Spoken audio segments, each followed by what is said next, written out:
Ben, pour moi, dans ces sujets, je dirais oui ou non. Enfin, oui et non aussi. Eh, coupé.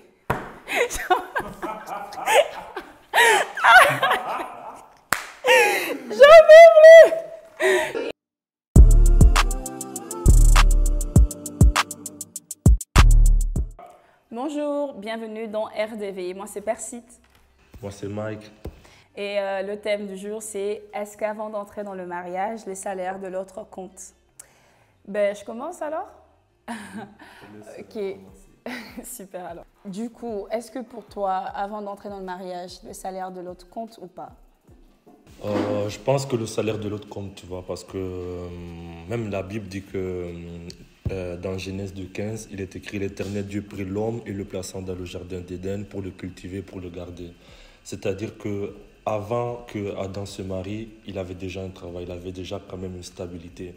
Je ne dis pas que quand tu entres dans le mariage, tu dois avoir déjà tout, mais tu dois quand même avoir un travail, une certaine, quelque chose, tu vois. Tu ne peux pas entrer dans le mariage, vouloir t'engager, or que tu n'as même pas un travail et tu n'as même pas, on va dire, entre guillemets, un minimum de stabilité. Donc, je pense que c'est quand même important, surtout pour l'homme. Mais moi aussi, je suis du même avis que toi. Mais je dirais aussi un peu oui et non. Si ça compte, oui, ça compte dans le sens où euh, une personne, comme tu l'as dit, c'est la stabilité qui compte en fait. Si tu viens, par exemple, chaque mois, on sait que chaque mois, tu gagnes 500 euros, par exemple, ou 1000 euros. Ça, on sait qu'on on peut faire des calculs avec ce que moi aussi je gagne. On peut faire des calculs avec et se dire que voilà, monsieur, il ramène, par exemple, 1000 euros, moi, je ramène 1000 euros. À la fin du mois, on a 2000 euros. On peut faire ci, on peut payer ceci, on peut payer cela. Et quand je dis non, dans le sens où, parce que beaucoup des hommes, par exemple, des hommes africains, par exemple, dans notre communauté, eux, quand ils voient que la femme gagne plus, c'est un peu un petit problème. Elle gagne plus et moi aussi, je dois faire ci, je dois faire ça. Donc, je me dis, pour moi, il n'y a pas de souci que mon partenaire, par exemple, il gagne moins que moi. Si, par exemple, moi, je gagnais 2000 et que lui, il gagnait 1500, je n'ai aucun problème avec ça. L'essentiel est pour moi qu'on puisse payer nos factures à la fin du mois. On sait que monsieur, il ramène 1500. Il peut ok garder 500 pour lui et puis avec les 1000, on va payer les factures, on va faire ci, on va faire ça. Moi, je pense aussi que ça dépend beaucoup de la maturité de la femme, tu vois. Ouais. Parce que parfois, les hommes sont frustrés parce que, voilà, la femme me dit: ouais, tu gagnes pas assez, moi je suis là, c'est moi qui paye ici, c'est moi qui paye ça, tu vois. C'est vraiment à la femme de donner Ouais. une certaine stabilité. Et, Donc ça même la aussi. Bible dit que c'est la femme sage qui bâtit sa maison, tu vois. Donc c'est vraiment à la femme de donner une certaine sécurité à son mari, tu vois, que voilà. Et moi, je me dis aussi que faut que la femme ait une vision, tu vois. Peut-être si ton mari, au début du mariage, il gagne, c'est pas, on va dire 1000 euros, tu vois. Mais ça ne veut pas dire que toute sa vie va gagner 1000 euros, tu vois. Peut-être il a des projets, peut-être il est ambitieux, mais il a juste besoin du soutien de sa femme, tu vois. Parce qu'un homme sans sa femme, tu vois, s'il ne se sent pas soutenu de la part de sa femme, tu vois, il est un peu, on va dire, handicapé. Il se sent pas, il se sent pas, on va dire, à l'aise, tu vois. Un homme peut être rejeté par tout le monde, mais si sa femme le soutient, tu vois, bah, il n'y a pas de souci. Donc, Ouais, c'est ça aussi. Mais du coup, c'est vraiment un petit problème, enfin, toujours un problème qui revient très, très souvent. La femme qui travaille beaucoup, c'est toujours un problème et tout. Pourtant, la Bible nous dit que l'interdit, en fait, est contre la femme paresseuse. Si, par exemple, nous lisons dans Proverbes, il y a plusieurs versets dans Proverbes qui interdit qu'une femme soit paresseuse.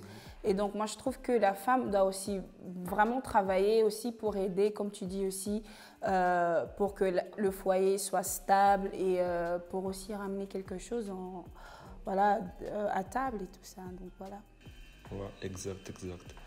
Maintenant, moi, j'aurais une question. Selon toi, tu es pour ou contre les femmes qui ne veulent pas travailler? C'est-à-dire qu'elle s'est dit que voilà, c'est l'homme qui doit faire tout et elle s'occupe on va dire, de la maison, des enfants. Est-ce que tu es pour, tu es contre? T'en penses quoi? Du coup, je dirais encore oui et non. Pourquoi oui? Parce que, comme je viens de le dire, la Bible interdit qu'une femme soit paresseuse. Oui, mais La si elle est Bible à la maison, ça ne veut pas dire qu'elle fait rien, tu vois. qu'elle fait rien. Mais du coup, il y a par exemple un verset dans Proverbe qui dit il y a une femme qui envie les projets d'autres personnes.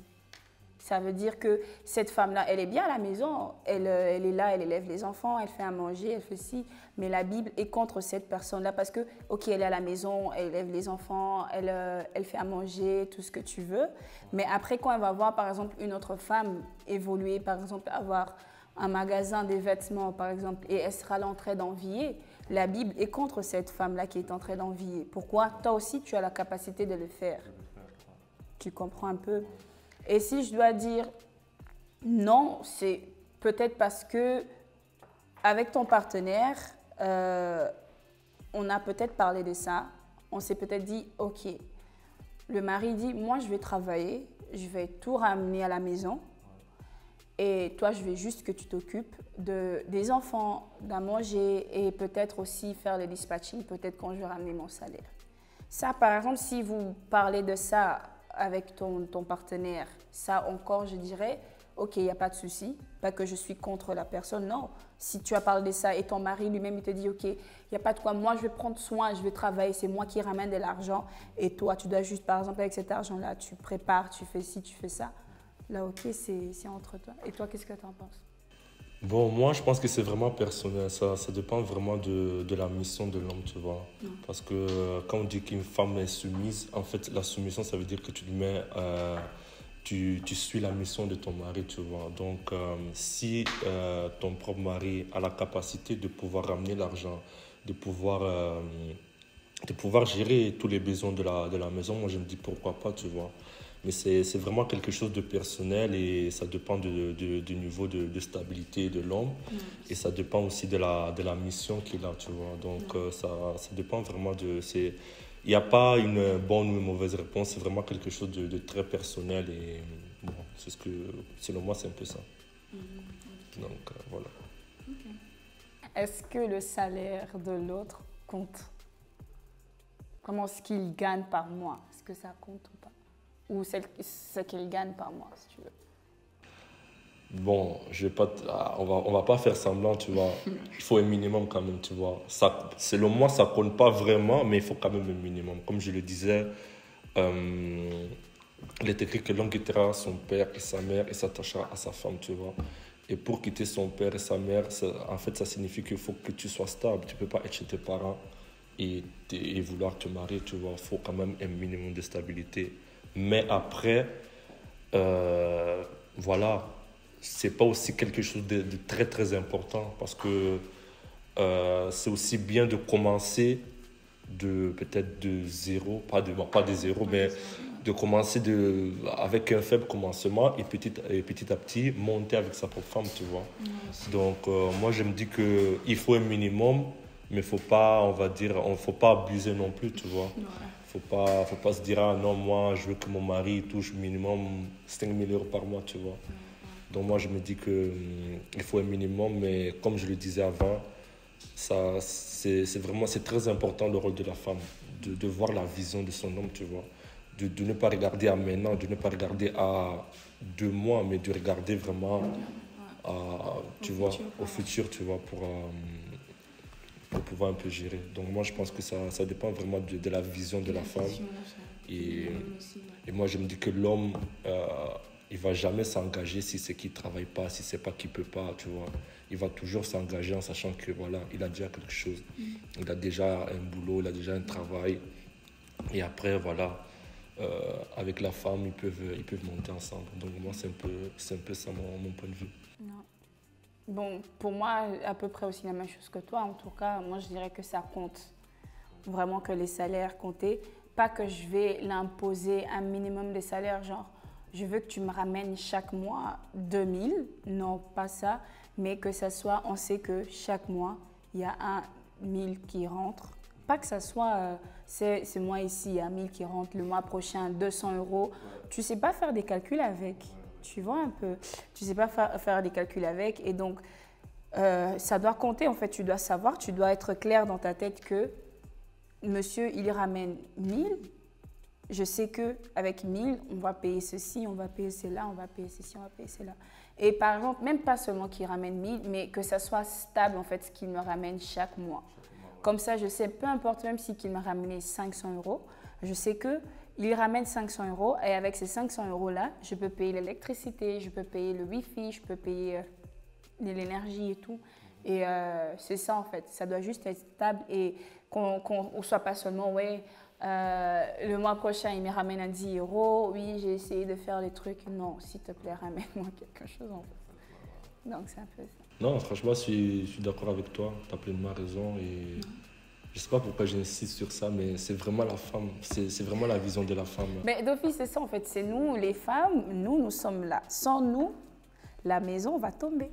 Comme la Bible aussi le dit, c'est une femme qui bâtit sa maison. Ok, certes que c'est l'homme qui est le chef de la maison. Ça, on dit oui, amen. Mais c'est la femme qui bâtit sa maison. Parce que l'homme, il va aller travailler, il va faire tout ce qu'il fait. Il revient, il est fatigué. Généralement, quand on doit regarder le foyer, logique, pas logique, mais ce qui est toujours là, le foyer qu'on connaît tous, l'homme, il va travailler, mais c'est la femme qui reste toujours à la maison. Okay? On ne va pas entrer dans d'autres détails, non. Donc, c'est la femme qui sait tout ce qui se passe dans la maison. C'est la femme qui sait qu'en fait, il y a un problème avec l'électricité, le gaz on n'a plus de gaz, on doit payer ceci, on doit faire cela. Pourquoi? L'homme, il est allé travailler et c'est pas ce qui se passe dans la maison. C'est pour cela, quand il revient, il ramène son truc, son salaire.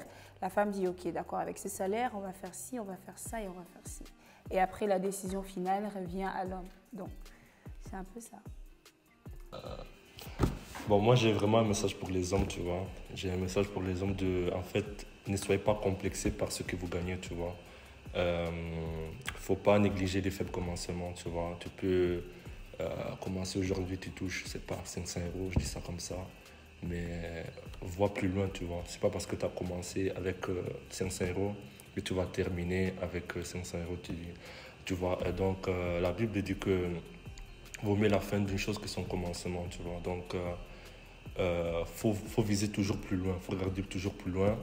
Et il faut vraiment avoir la chance de trouver une femme qui a vraiment une vision, qui peut vous soutenir et qui peut vous donner du courage et qui peut vous encourager dans tout ce que vous faites. C'est vraiment ça le message que j'ai à vous donner.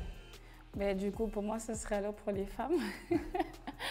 Moi, je dirais, si vous avez la possibilité de travailler, il ne faut pas juste rester là et dire que mon homme, il gagne ceci, il fait ci, et moi, je vais rester à la maison. Non, parce que la Bible est contre ça, pour les chrétiens et tout. La Bible est contre ça. Donc, levez-vous, travaillez, et ça fait aussi du bien quand il y a un salaire qui rentre à la fin du mois, tu dis « Ah, j'ai travaillé pour ça, en fait ». Et comme aussi, je veux aussi revenir chez les hommes, soyez pas intimidés par les femmes qui travaillent, par exemple, parce que si on travaille, c'est pour vous aider. Comme la Bible nous le dit, la femme est l'aide semblable de l'homme. Donc, il peut y avoir des réalités. Par exemple, tu travaillais, que tu ne travailles plus, par exemple. Tu es tombé malade, tu n'es plus en capacité de travailler. C'est la femme qui va devoir travailler pour toi, pour que vous surveniez à vos besoins et tout. Donc, ne soyez pas intimidés si la femme peut-être ramener plus que vous. Ou voilà. Et les femmes, si vous ramenez plus que vos maris, en tout cas vos partenaires, soyez pas non plus du genre « Ouais, mais toi, tu fais rien, moi, je ramène tout ici. » ça non plus, c'est pas du tout bien. Donc, c'est juste des petits messages. Voilà.